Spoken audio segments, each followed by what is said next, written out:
கதை கேட்க தயாராயிட்டீங்களா? இன்றைக்கான வேத வசனத்தையும் கதையும் பார்ப்போமா? நம்ம வாழ்க்கையில் முன்னேறணும்னா யார் நமக்கு முதல் தடையை கொடுப்பா அப்படின்னு உங்களுக்கு தெரியுமா?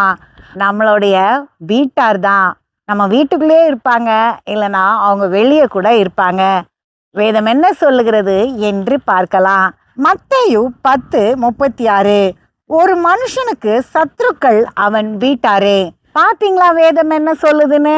ஒருத்தனுடைய சத்ரு, அதாவது விரோதி, அவனுடைய சொந்த வீட்டார், உறவினர்கள் தான். ஒரு முறை ஒரு கழுதைக்கும் நாய்க்கும் சண்டை. எதுக்காகனா, இந்த ஊருக்கு நான் தான் ராஜான்னு நாய் சொல்லுச்சு, கழுதை நான் தான் ராஜான்னு சொல்லுச்சு. அதனால 2 பேரும் ஒரு போட்டி வச்சு ராஜா யாருன்னு முடிவு பண்ணிடலாம் அப்படின்னு யோசிச்சாங்க. அந்தபடி ஊர் எல்லையில ஒரு பெரிய நாற்காலியை போட்டுட்டாங்க.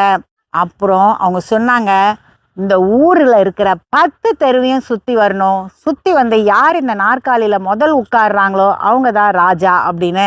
சரி அப்படின்னு சொல்லிட்டு மற்ற விலங்குகள் முன்னாடி போட்டி துவங்குச்சு. 2 விலங்குகளும் வேகமாக ஓட ஆரம்பிச்சது. கழுதை அது மாட்டுக்கு ஓடிட்டு இருந்தது. யாருமே அதை தடை பண்ணவே இல்லை.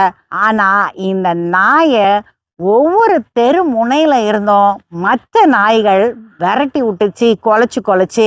நாயோட குணம் இதுதான், மற்ற நாயை அதோடைய எல்லைக்குள்ள வரவிடாது. அதனால நாய்கள் எல்லாம் சேர்ந்து இது எங்க இடம் அப்படின்ற மாதிரி இந்த நாயை விரட்டிச்சு. இந்த நாய் எப்படியோ சமாளிச்சு 10 தெருவையும் சுத்தி அந்த நாற்காலி கிட்ட வரும்போது கழுதை ஏற்கனவே உட்கார்ந்து ராஜாவாயிருச்சு. நம்ம முன்னேறணும்னு நினைக்கும் போது நமக்கு முதல் தடை பண்றது நம்ம வீட்டார் தான். அதை எப்படி கையாண்டு ஜெயிக்கிறோம் அப்படின்றது தான் நம்மளுடைய திறமை. எந்த கட்டத்திலையும் நம்மளுடைய நோக்கத்துல இருந்து மாறக்கூடாது. நம்ம முயற்சியை கைவிட்டுறக்கூடாது. அடுத்த கதையில் சந்திப்போம்.